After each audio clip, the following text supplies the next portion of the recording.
Boa noite, sejam todos bem-vindos. Nós vamos começar nosso estudo com o nosso companheiro Jomar, com as perguntas que estavam aqui da semana passada, e à medida que as perguntas novas forem chegando, nós vamos dando prioridade a elas. Seja bem-vindo, Jomar. Obrigado, Alexandre. Boa noite a todos. É uma alegria novamente estarmos aqui para compartilharmos esse momento de aprendizado e de crescimento espiritual.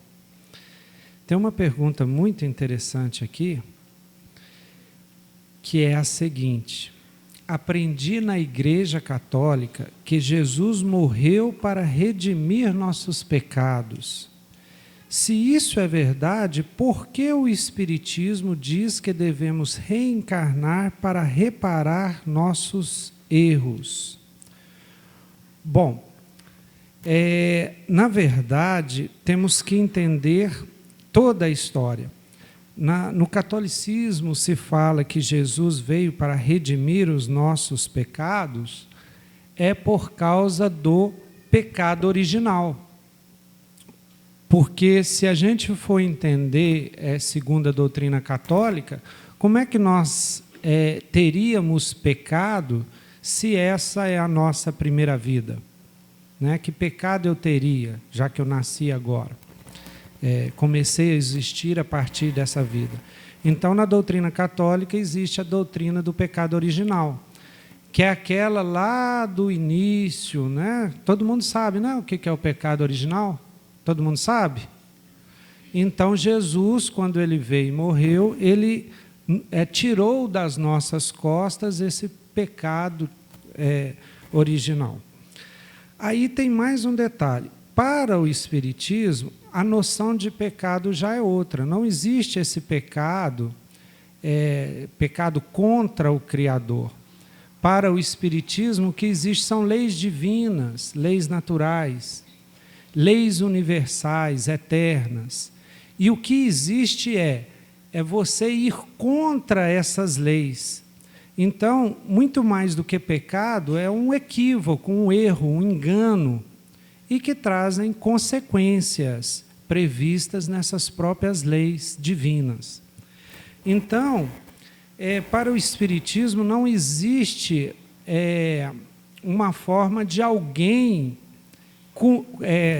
pecar por nós ou errar por nós, assim como a possibilidade de alguém redimir os nossos erros ou consertar os nossos erros para nós.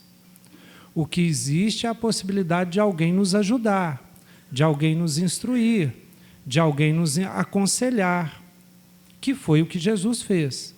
Então, Jesus realmente nos ensinou um melhor caminho para não errar, para não cometer equívocos perante as leis divinas, que basicamente é nos orientar pela proposta do amor-caridade. Então, se nós nos orientamos pela proposta do amor, ensinada pelo Mestre Jesus, a gente vai cada vez mais nos aproximar dele, Jesus, e, consequentemente, nos aproximar do Pai, Criador de todas as coisas. E mais uma informação aqui, é que ele fala que devemos reencarnar para reparar o erro. A gente não reencarna para reparar os erros, a gente reencarna para evoluir, para crescer, para aprender, principalmente aprender a amar. E a reparação do erro é uma consequência dessa evolução. Nós evoluímos, inclusive, reparando os nossos erros, consertando os nossos erros. Agora, a gente tem que lembrar que, muitas vezes, consertar o erro não é sofrer. O amor cobre uma multidão de pecados. Então, nós podemos evoluir e crescer pelo amor, ao invés da dor. E cabe a cada um de nós descobrir a forma, os caminhos de crescer e evoluir espiritualmente através do amor.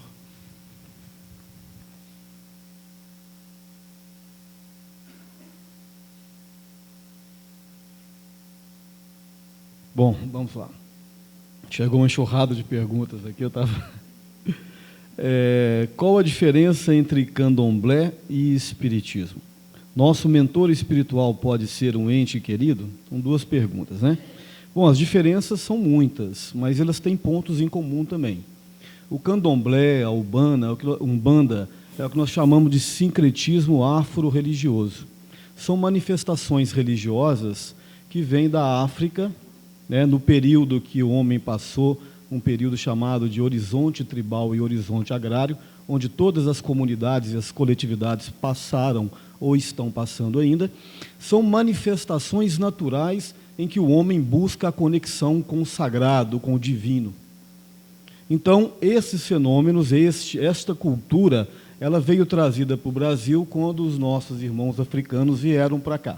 Chegando aqui, ela se misturou com os elementos católicos e formou o que nós chamamos de umbanda e o que nós chamamos de candomblé e outras manifestações e outras religiões que nós chamamos de sincretismo afro-religioso, a quem nós muitos respeitamos, inclusive. O fenômeno existe ali? Existe. O fenômeno mediúnico existe. Então, muita coisa ali é coisa séria e que a gente tem que respeitar. Agora, o espiritismo já caminha numa outra vertente. O espiritismo é uma filosofia, uma doutrina, que nasceu na Europa pelos idos de 1850, codificado pelo pedagogo Allan Kardec, né, que, percebendo e estudando os fenômenos espirituais, os fenômenos mediúnicos, ele percebeu que aqueles fenômenos eram verdadeiros e ele começou a investigar, levando sempre em conta os métodos científicos de observação, experimentação, tentativas e erros. A partir de então, ele começou a concatenar uma estrutura, né, que veio se chamar codificação espírita. E aí a codificação espírita caminha dentro da proposta filosófica, dentro da proposta científica, como embasamento científico, e como religião numa consequência moral. Então é filosofia, ciência e religião como proposta. Proposta no sentido moral, ou seja, a partir do momento que a gente compreende a proposta do espiritismo, né, de entendimento do mundo espiritual, entendimento do mundo carnal, a sua correlação e as nossas responsabilidades como espíritos, aí naturalmente a gente se promove a uma busca de uma espiritualização, de uma moralização. Né? Pois bem, então essa é a proposta do espiritismo. A proposta do candomblé, a proposta da umbanda, são mais ligadas ao primitivismo do homem nessa busca pelo sagrado, pelo transcendente e pelo espiritual. E chegando aqui nesse meio cultural que é o Brasil, virou essa miscigenação que é positiva em alguns aspectos e é negativa em outros aspectos. Ok? Boa noite a todos. Chegou uma pergunta aqui de ordem mais prática. A gente vai tentar ser bem objetivo mesmo para ver se dá tempo de a gente responder todas. Como proceder com pessoa muito próxima, já idosa, endurecida, maledicente e que não aceita nenhum tipo de aconselhamento, uma vez que acha ser desaforo, colocou entre aspas, receber conselho de gente mais jovem? Simples demais, não dê conselho. Muito fácil de resolver o problema. A Anete costuma falar assim, você tem um instrumento que é redondo e você tem que encaixar ele num painel. O único buraco que tem ali é quadrado. Quantas tentativas você precisa para saber que aquele instrumento redondo não encaixa naquele quadrado? Nenhuma. Então, a pessoa, às vezes, fica tentando fazer uma coisa que já sabe que não vai dar certo. É igual casamento. Casa, a Anete também que dá esses exemplos. O sujeito casa, aí a mulher começa a ver que o marido não abaixa a tampa do vaso. E ela fica todo mês, abaixa a tampa, abaixa. Passou uns 2 meses. Se o camarada não entendeu que tem que abaixar, minha querida, não adianta. Ele vai ficar a vida inteira sem abaixar a tampa do vaso. Não adianta. Vai deixar a toalha molhada em cima da cama. Se passou uns 2, 3 meses, ele não entendeu, não adianta. Vai fazer isso a vida inteira. A vida, né, entre aspas. A questão toda é, a gente fica tentando mudar o outro através de fala, através de aconselhamento, através de palestra. Gente, palestra é uma beleza, mas é para você pegar aquilo ali, reprocessar, ver com o entendimento que você já tem dentro de você e colocar aquilo na prática no seu dia a dia. Porque a fala, ela não faz muita coisa, não. O Chico Xavier tem uma frase maravilhosa que ele fala assim, olha, Quem sabe pode muito, mas quem ama pode mais. Então, quem sabe, quem tem muita inteligência, gosta de ficar dando conselho demais para o outro, você tem que fazer isso, você deve fazer aquilo outro, né? Não adianta, porque o outro vai entender com o seu exemplo. O outro vai entender com a sua paciência, o outro vai entender com a sua forma de agir com ele, né? Hoje os pedagogos já estão falando isso, né? Falando assim, o exemplo ele não é uma das formas de ensinar. O exemplo é a única forma de ensinar. Então, a gente fica querendo dar conselho para o outro, mas o outro vai aprender através do seu exemplo. Então, uma pessoa que lida com uma pessoa idosa, veja bem, já está idosa, ela não aceita conselho, não dê conselho. Fique na sua, né? Faça o seu trabalho, ouça o que ela tem para dizer. Né? O Rubem Alves falava isso. Rubem Alves falava assim, a gente não gosta de quem fala bonito, a gente gosta de quem escuta bonito. Então, senta, ouve o que aquela pessoa tem para dizer. Vai reclamar? Vai, deixa reclamar. Né? Ouça pacientemente e haja de uma forma amorosa para com ela. É através desse exemplo que ela vai aprender. É através desse exemplo.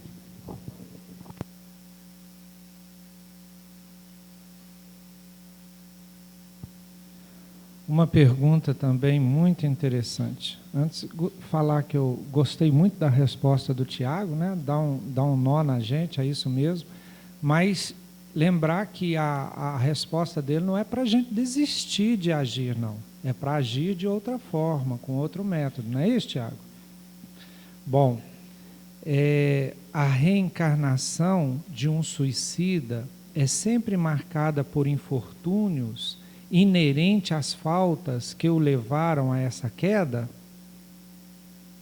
Ou depois de reencarnado, pode essa pessoa adquirir atenuantes das provas a que se propôs em decorrência de seu bom desempenho durante essa existência?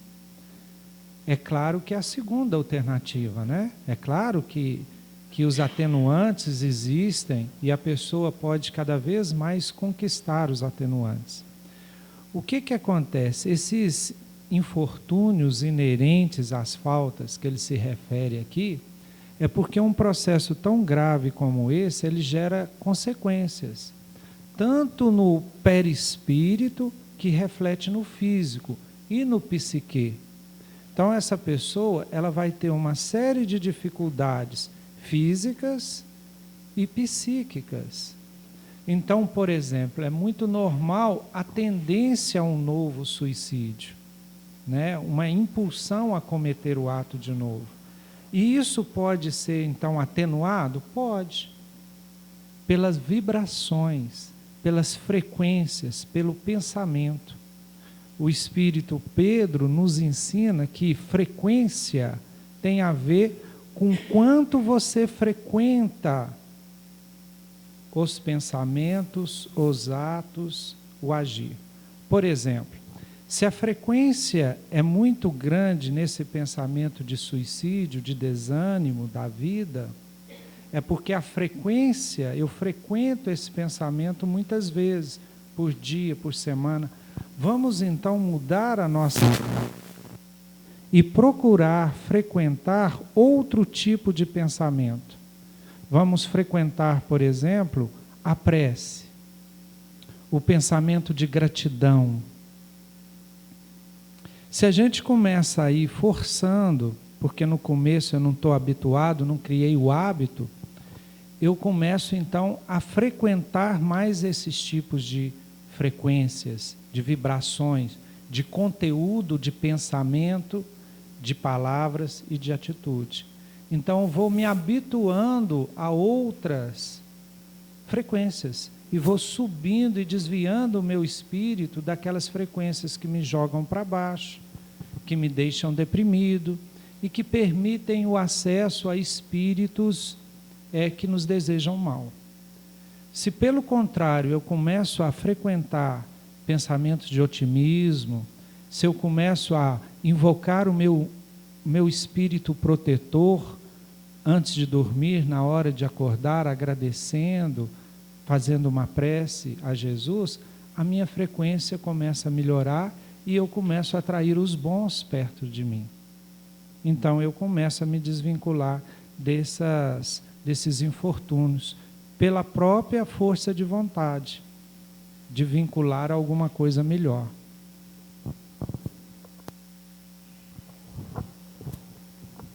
Muito bom. Como nós estamos com muitas perguntas, eu peguei duas aqui que são mais objetivas, mais simples de responder. Penso que todo médium tem um compromisso a cumprir. Como saber qual exatamente este compromisso?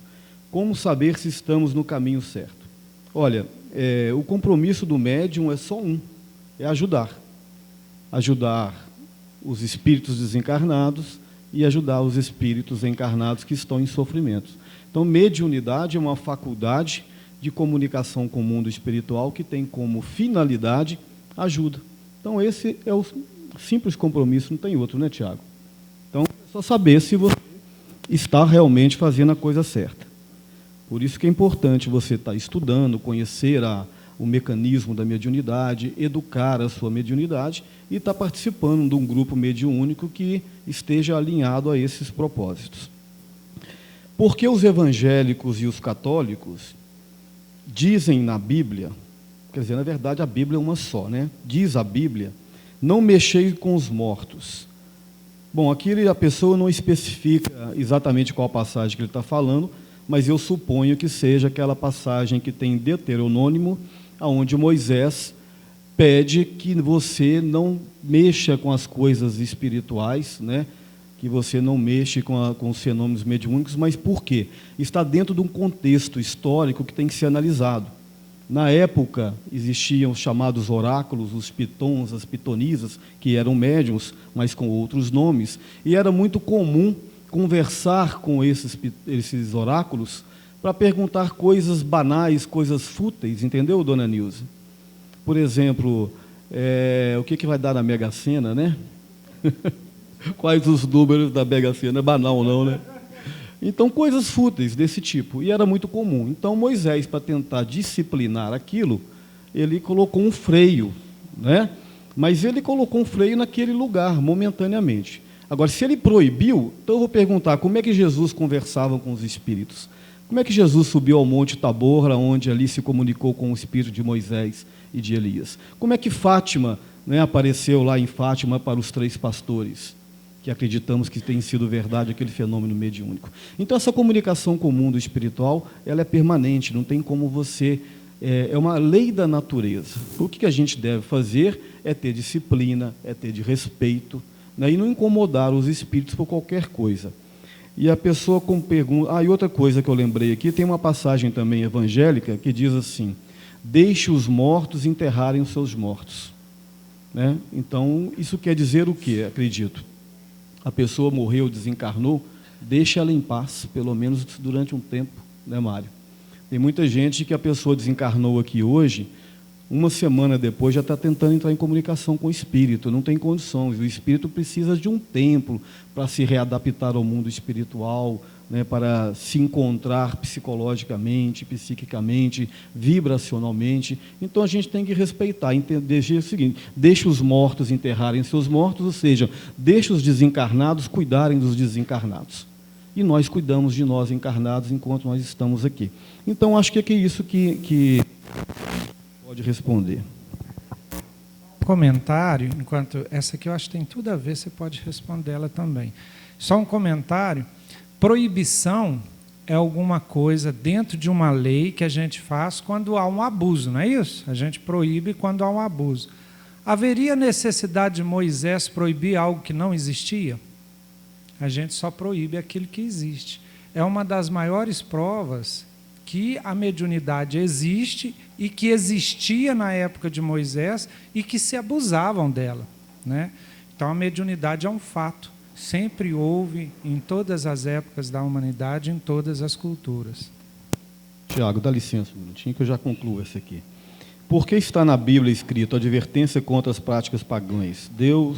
Que Deus tem repugnância por essas práticas que encontram de que sejam médios, consulte os espíritos, não consulte os mortos. É exatamente o que a gente falou. E aproveitando também, vamos dizer o seguinte: a Bíblia é um livro ditado pela espiritualidade superior, mas que tem muitos elementos que são humanos.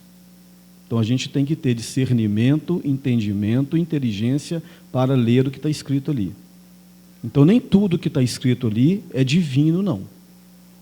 Por exemplo, se o povo hebreu invadir determinada nação, ele tem o direito ortogado por Javé de exterminar todos os homens, todas as mulheres, todos os peixes, todas as animais e todas as crianças daquela nação. Isso é coisa divina? Não é, está na Bíblia. Por quê? Ali são elementos humanos. O legislador humano colocou elementos, porque a Bíblia é um livro religioso, mas é também um livro histórico. Era um código civil do povo hebreu. Então tem muitos elementos ali que são humanos. Então a gente tem que ter esse discernimento. É por isso que nós, espíritas, baseamos muito mais o nosso código moral e ético no Evangelho de Jesus, que ele é muito mais objetivo, muito mais claro e muito mais moral. Então a Bíblia merece todo o nosso respeito, mas a gente tem que ter critérios em estudá-la e analisá-la, senão nós vamos ficar espíritas, dogmáticos, sectários, ligados à ortodoxia, e essa não é a proposta. E muito machista a Bíblia, né? Você vê lá que a mulher adúltera tinha que ser o quê? E o homem? Não fala hora nenhuma do homem, né? E quem que veio da costela de quem? Então a Bíblia é muito machista. Se a gente for olhar por quê? Porque a sociedade era machista. Então a gente tem que ir superando isso, né? Ser pais de crianças com deficiências, como as síndromes, por exemplo, é uma incumbência somente de quem tem algo a aprender com essa experiência? Ou espíritos superiores podem pedir ou aceitar essa missão e renascerem para serem pais dessas criaturas? A pessoa pergunta aqui se ser pai de uma criança com deficiência somente tem algo para ensinar para esses pais. Gente, exemplo ao nosso redor é para ensinar para todo mundo, né? Então, uma criança que nasce com uma síndrome de Down, eu, por exemplo, que não tenho nada a ver com aquela família, eu posso aprender muito com aquele caso. Não necessariamente eu tenho que ser pai de uma criança com uma deficiência para que eu tenha que aprender com aquilo, né? Eu não preciso de passar pela experiência para que a gente aprenda com ela, né? Às vezes a gente não liga muito, a gente não entende direito. Quando Jesus vira para Tomé e fala assim: Tomé, felizes daqueles que acreditaram sem ter visto, Tomé. Gente, ele não está falando só daquele caso em si, da manifestação mediúnica, dele ter aparecido, materializado ali, o Tomé não ter acreditado. Ele está transcendendo, ele está falando algo além daquilo ali. Felizes daqueles que acreditaram sem ter visto, quer dizer o quê? Felizes daqueles que aprendem sem ter que passar pela experiência, Tomé. Você não precisa de adquirir um câncer de pulmão para você saber como é que vive uma pessoa com câncer de pulmão. Você não precisa de ficar tetraplégico para você saber o que passa um tetraplégico, né? Hoje a nossa, né, neurociência já fala de uma carga de neurônios que nós temos, que eles chamam de neurônio espelho, né, que são os responsáveis por fazer essa questão da empatia, né, da empatia. Então, você olhar e você conseguir se projetar e colocar no lugar do outro. Então, se a gente conseguir, se a gente aprender a fazer isso, a gente aprende sem ter que passar pela experiência. A questão é, somente tem para aprender para quem vive aquela experiência? Não, lógico que não. Vai ensinar para quem está à volta e vai ensinar para quem está aberto a aprender com aquilo. Então, você não precisa de ser pai, ou às vezes você nem precisa de passar pela síndrome também para você aprender, né? Geralmente, vamos tentar entender, então, por que uma pessoa geralmente vem com uma síndrome? Mas vamos pegar a síndrome de Down, então, né? Um extra, um cromossomo extra que ela tem ali, né? Uma trissomia, e que vai gerar toda, né, todos os caracteres, as consequências que a pessoa vai apresentar, né? E ela vai ter uma vida, né, por causa de um cromossomo a mais, hein, gente? Ela vai ter um cromossomo a mais, ela vai ter uma trissomia e ela vai ter todas aquelas consequências. Se a gente veio para a ciência fala assim, loteria. Não, loteria, aconteceu. Foi lá, foi ter uma divisão, teve uma adjunção ali, um dividiu mais do que o outro, teve 3 cromossomos, beleza. A pessoa, ao invés dela ter os 46, ela vai ter 47 cromossomos. Você pergunta para um cientista, mas por que isso acontece? Não sei, aconteceu. Não tem uma resposta. A questão toda é, o espírito, na hora que ele está reencarnando, se ele estiver perturbado, quando ele está vindo para a encarnação, né, nas primeiras fases ali, embriológicas, das divisões celulares, se ele está perturbado, ele não consegue imprimir a divisão normal do corpo, ele não consegue formar normalmente o corpo, ele está perturbado. Vamos supor que ele está carregando um sentimento de culpa enorme, de uma existência passada, de algo que ele fez. Então ele está com a consciência toda, né, desequilibrada. Na hora que ele vai imprimir para formar o novo corpo físico dele, ele vai fazer isso de maneira equivocada, porque ele está desequilibrado, vai causar essa disjunção na divisão, e ele vai ter uma consequência. A questão é, os pais, eu tenho um filho que tem síndrome de Down. Pode ser porque eu pedi, vamos, né, usar a palavra da pessoa aqui, espírito superior, porque ele pediu para ter essa missão aqui, de vir com um filho com síndrome de Down? Pode ser um espírito que não tem nada a ver com aquele outro, com aquele espírito que vai renascer com a síndrome. Pode ser um outro espírito que, às vezes, nem tem nenhuma ligação. Tá, gente? Isso acontece. Um espírito superior, ele pode decidir ser pai ou mãe de um espírito realmente porque ele se compadeceu daquele caso, né, ficou sabendo dele no mundo espiritual por algum motivo, e ele se compadece, aquele espírito está necessitando reencarnar e ele decide vir e ser pai.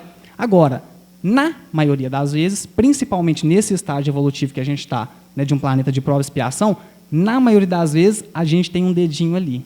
Na maioria das vezes, nós temos filhos desequilibrados porque nós também contribuímos para esse desequilíbrio deles em existências passadas. Na maioria das vezes. Um espírito superior pode pedir? Pode. Mas, na maior parte das vezes, somos nós que causamos até esse desequilíbrio, né? Às vezes, um homem que faz uma traição, né? Ele está ali na sua vidinha de casado, beleza, tranquilo, e ele trai a esposa dele. Uma vez, às vezes uma vez. Aí a esposa fica sabendo.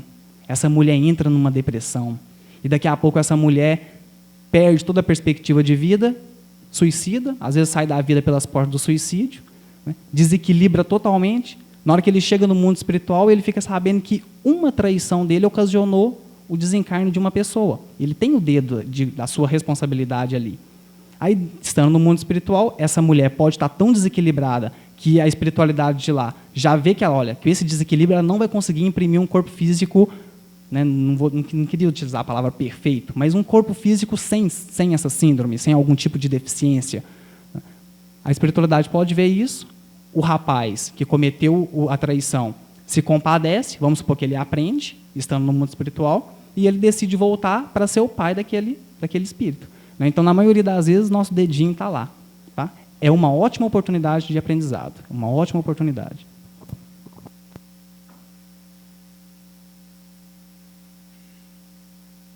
Uma outra pergunta aqui, difícil de responder, que é como que é o despertar na espiritualidade de alguém que foi caridoso, justo, honesto, emotivo e desapegado? Até aqui está fácil. Mas que tenha morrido durante um sono ébrio, pois sucumbiu ao vício. Então, eu penso o seguinte a respeito disso. Primeiro, a ideia que a gente não sabe as características, né, dessa pessoa, e os espíritos nos ensinam que cada desencarne é um desencarne especial, diferente de qualquer outro. Então, depende, né, não só da vida da pessoa, mas das outras vidas, depende dos atos que ele fez durante a vida, etc. Mas que aqui sucumbiu ao vício. Hoje o alcoolismo ele tem que ser tratada como doença. Muitas vezes a pessoa sucumbe a uma doença e não ao vício. Uma pessoa boa, mas que tem um problema físico e psíquico, já caracterizada pela ONU, aí talvez o Zé Amaral é que fala bem disso, né? Mas não sei se o Tiago tem a noção disso, já dentro, caracterizado como uma doença, o alcoolismo, e que tem que ser tratado e devidamente tratado. E que nos ensina também os espíritos que o que é mais importante é exatamente a questão moral, que aqui, pela pergunta, né, caridoso, justo, honesto, desapegado, parece que é uma pessoa de uma moral muito elevada. Então, mesmo que essa doença do alcoolismo tenha as suas consequências, com certeza, né, físicas e perispirituais, inclusive, ele vai ser bem atendido, ele vai estar receptivo a essa ajuda e vai ser auxiliado do lado de lá, Com certeza. No CID-10, né, Código Internacional de Doença, alcoolismo, né, drogas, substâncias psicoativas, elas estão na letra F. Na letra F, geralmente, é de questões psiquiátricas. Então, o alcoolismo é caracterizado doença, né, porque a pessoa tem que tratar. Às vezes, ela passa por um período de abstinência, né, e ela precisa de um acompanhamento. Então, o alcoolismo e o uso de substâncias também psicoativas, né? Boa noite. O maior sonho da minha vida é ser palestrante. Como fazer? Se esse é o maior sonho da sua vida, está fácil de resolver, não está difícil, não. Se for um palestrante espírita, obviamente que você tem que conhecer a doutrina espírita, porque quando você está ali fazendo uma palestra, uma tribuna, você representa toda a doutrina espírita naquele momento. Então, a primeira coisa, a priori, é conhecer a doutrina espírita na sua base, na sua estrutura, principalmente nas obras básicas de Allan Kardec, né? E depois disso, é você se aperfeiçoar. Nós temos cursos de aperfeiçoamento, cursos de oradores dentro do movimento espírita de Divinópolis. Eu até vou propor ao Sérgio depois que a gente faça uma aqui na casa, tá? Então, é fazer esses cursos onde vão passar toda uma didática, toda uma dica muito importante, né? E, a partir de então, você começa a se exercitar. Eu, particularmente, eu também tinha esse sonho, e eu tinha uma vergonha imensa de falar em público, né? Ficava vermelho igual um peru quando eu falava, quando não gaguejava. E aí eu comecei a estudar a doutrina espírita, fiquei muito empolgado, e sou empolgado até hoje, e surgiu um curso, foi na casa do Zé Amaral, lá no CEP, fiz o curso, depois eu fiz um outro curso também no CEP, lá no Vicente Cardoso, e segui todo esse roteiro. As primeiras palestras foram dificultosas, foram cheias de limitações, mas depois a gente vai caminhando, e é interessante como é que a espiritualidade vai amparando, né, Jomar? Aí você vai rompendo os seus limites, aí você descobre que você tem um potencial, um dom, que até então você achava que não tinha, né? Então, tudo nós somos capazes de fazer, desde quando realmente o propósito seja nobre e que a gente dê uma contrapartida de trabalho e de dedicação. Se somos todos espíritos encarnados e desencarnados, como explicar o crescimento da população mundial? Deus cria novos espíritos? Pergunta muito interessante, essa pergunta sempre vem de tempos a outros, né? Mas sim, Deus cria sem parar. Deus trabalha sem parar, né? Certa vez um homem questionou Jesus sobre isso, né? Falou assim: eu sou um escravo, eu trabalho sem parar, né? Isso é justo? Aí Jesus respondeu para ele: ora, se Deus, que é meu Pai, que estais nos céus, trabalha sem parar, por que você não vai trabalhar também, né? Então, Deus está criando espíritos a todos os momentos, sim. Isso está dentro de uma mecânica divina que nós ainda não conseguimos entender. O momento da criação do espírito ainda é uma incógnita para nós espíritas, inclusive. Certa vez fizeram essa pergunta para o Emmanuel, né, Tiago? Qual que é o momento, qual que é o mecanismo da criação dos espíritos?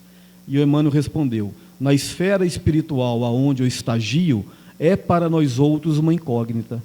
Então o Emmanuel não soube explicar, porque é um mecanismo realmente muito complexo. Mas se a gente perguntar para Jesus como é que é esse mecanismo, com certeza ele sabe. Então Deus está criando o tempo todo o que nós chamamos na doutrina espírita de princípios inteligentes do universo. São o início rudimentar de uma inteligência universal. E através das leis divinas, esse princípio inteligente vai se desenvolvendo. Há pensadores espíritas que dizem que o princípio inteligente começa em seu estágio na matéria mineral. Outros acham que começa na matéria vegetal, né, ou enfim. E aí nós temos vários pensamentos. O espírito dorme no mineral, sonha no vegetal, se agita no animal e se desperta no hominal. O Kardec, na questão 540, diz que na natureza tudo se encadeia, desde o átomo primitivo até o arcanjo, que inclusive este começou no próprio átomo. Mas, o fato é que o princípio inteligente se desenvolve através das próprias leis divinas, da mecânica natural da evolução, até chegarmos no reino de humanidade, onde nós estamos hoje. Aí inaugura uma nova fase, a fase da razão, e no desenvolvimento do senso moral. Então, eu costumo dizer que a Terra é comparada a uma escola. Na escola você tem a pré-escola, onde entram as crianças de 5, 6 anos, né? E elas se formam lá na frente. Depois passam para a faculdade e vão embora. Não é isso? À medida que a escola vai se estruturando e vai tornando-se eficiente, ela vai aumentando a sua capacidade de receber com qualidade os alunos. Concorda, Mário? Então, a Terra é assim. Ela caminha do ponto de vista tecnológico, do ponto de vista científico, e a cada vez mais vai dando condições de encarnações de mais espíritos. Então, o tempo todo estão chegando novos espíritos e outros tantos já estão passando de mundos para mundos mais evoluídos. O Kardec explica isso na Gênesis, capítulo 11, item 35, 36 e 37. Emigração e imigração dos espíritos. O Emmanuel diz que a população do mundo extracorpóreo ou extrafísico é 3 vezes superior da Terra, encarnado. Nós temos 7 bilhões aqui, 21 bilhões de espíritos desencarnados, perfazendo um total aproximado de 28 bilhões de espíritos que estão ligados de alguma sorte ao planeta. Todos estes sob a tutela e a regência de Jesus. Só que essa população ela é flutuante, como eu já disse. O tempo todo estão chegando, o tempo todo saindo. Mas o fato é que a Terra cada vez vai ficando mais populosa. Nós devemos chegar aí em torno de uns 50 anos, algo em torno de 20 bilhões de espíritos encarnados. Por isso que a gente tem que saber gerenciar os nossos recursos, né, Mário? Com mais respeito, para que realmente a gente não vá ter dificuldades no futuro. Certa vez eles perguntaram para o Santo Agostinho, fizeram essa pergunta para ele, da criação, né, e ele tinha um senso de humor maravilhoso. Aí perguntaram, o rapaz chegou para o Santo Agostinho e perguntou para ele, né, mas como é que foi a criação? Como é que Deus criou? De onde é que saiu esse monte de gente? Se ele criou e parou, o que ele anda fazendo agora? Ele está à toa? Aí o Santo Agostinho virou para ele e falou assim, ele não está à toa não, filho, ele está criando um inferno para colocar a pessoa que faz esse tipo de pergunta. Os camaradas não fez mais nenhuma pergunta. Mas é uma brincadeira, né, gente? Estou lendo Memórias de um Suicida. Livro interessantíssimo, concordo. Pelo que consegui captar das narrativas, cheguei à conclusão que não existem vítimas inocentes em nenhuma situação, que até as piores barbáries cometidas contra outro ser humano acontecem por uma questão de afinidade entre algoz e vítima. É correta essa conclusão? Ou pode um espírito superior figurar como vítima, sendo, nesse caso, uma vítima autêntica? Pois é, a pessoa pergunta se é correta essa conclusão. Mais ou menos. Mais ou menos. A gente vai explicar por quê.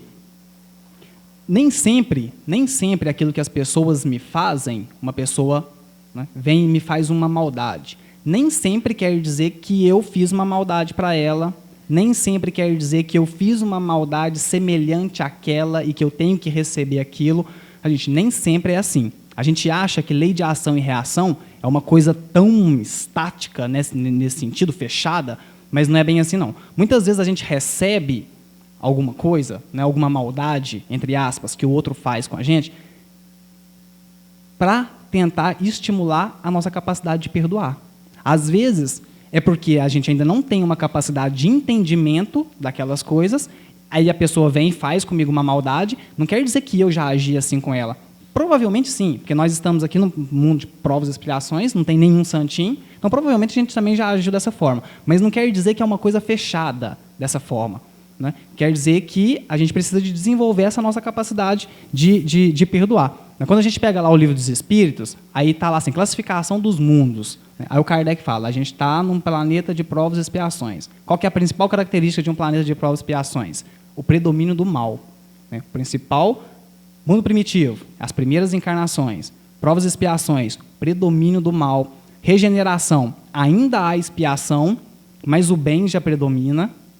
Né? Aí depois no mundo ditoso, a gente já não tem mais maldade nenhuma lá, já é só pessoa que quer fazer o bem um para o outro, consequentemente para ele mesmo. Então o mundo de provas e expiações é o predomínio do mal. Então tem gente, que só quer ver o circo pegar fogo mesmo. Tem gente que só quer ver o circo pegar fogo.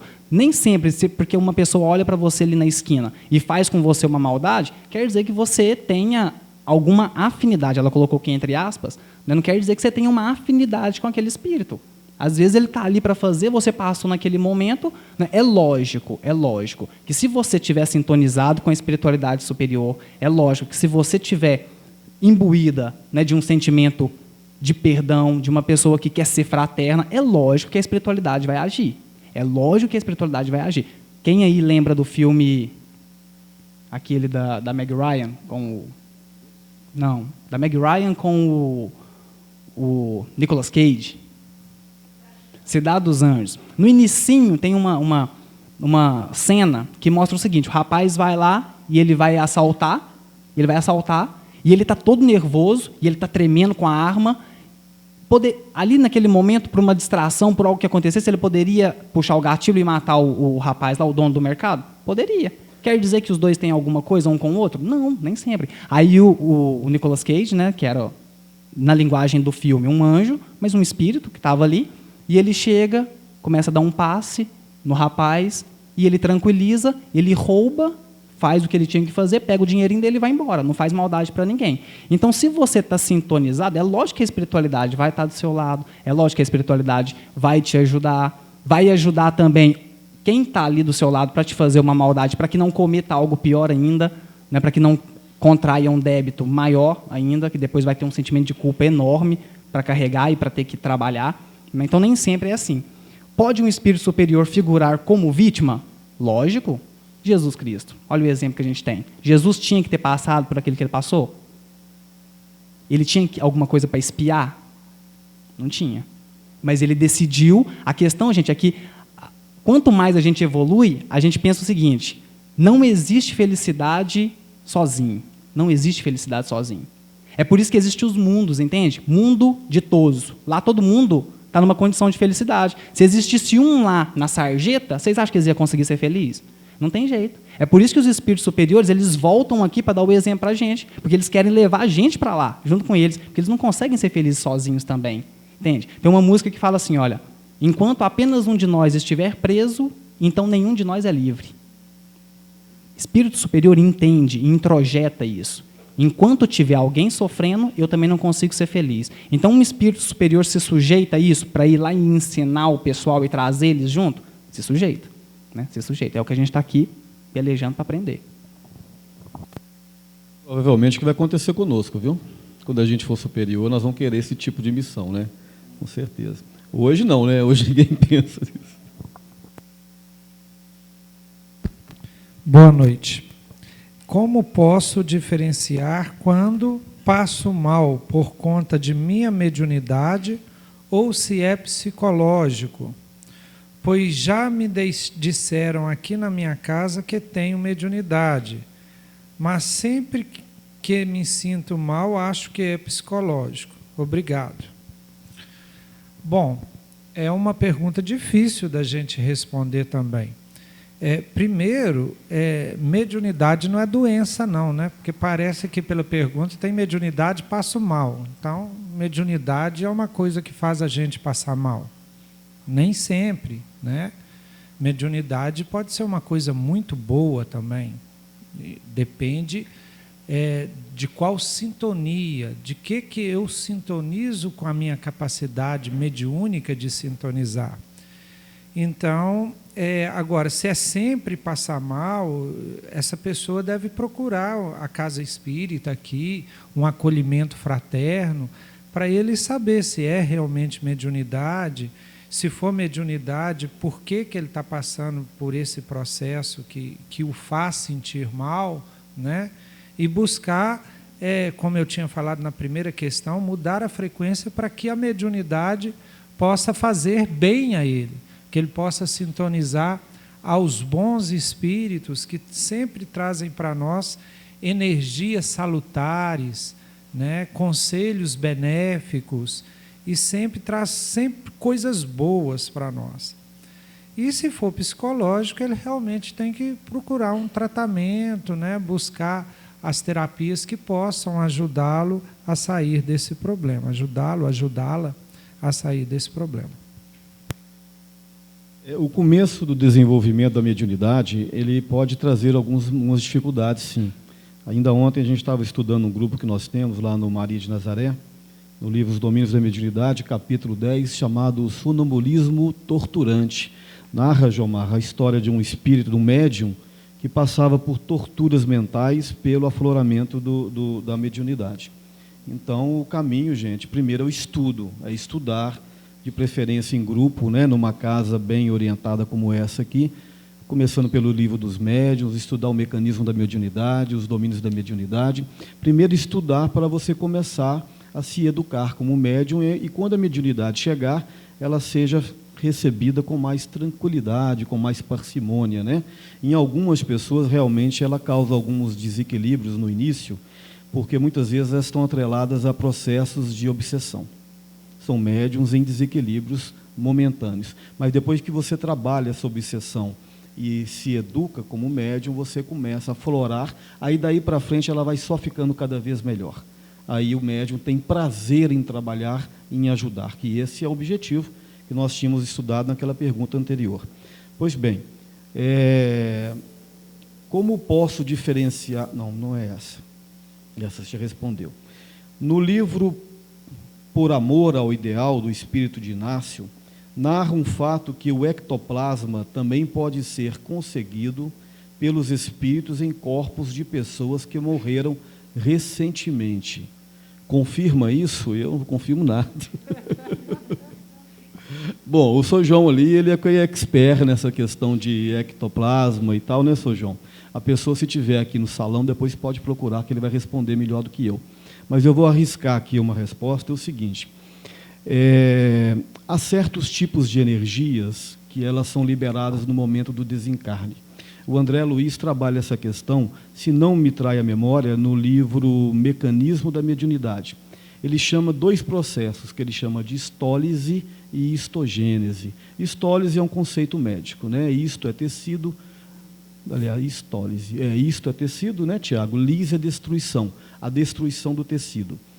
E histogênese, isto é tecido, gênese, obviamente, que é criação. Então, são dois conceitos antagônicos, mas que se complementam. Ele diz o seguinte, o André Luiz, que na hora que se desencarna, quando o corpo começa a entrar em processo de decomposição, ele começa a liberar na histólise umas energias através de catalisadores químicos liberados no momento da decomposição. E aquela energia é absorvida pelo espírito desencarnante para a reconstrução do seu corpo perispiritual. Olha que interessante.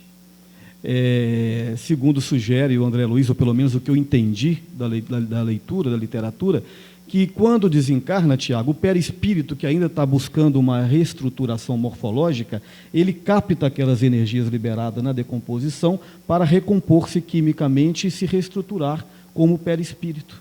Então, são dois processos aparentemente antagônicos, mas que um completa o outro. É o que eu posso entender. Agora, quem quiser uma resposta mais objetiva, procura o nosso mestre ali, Sr. João Balpe.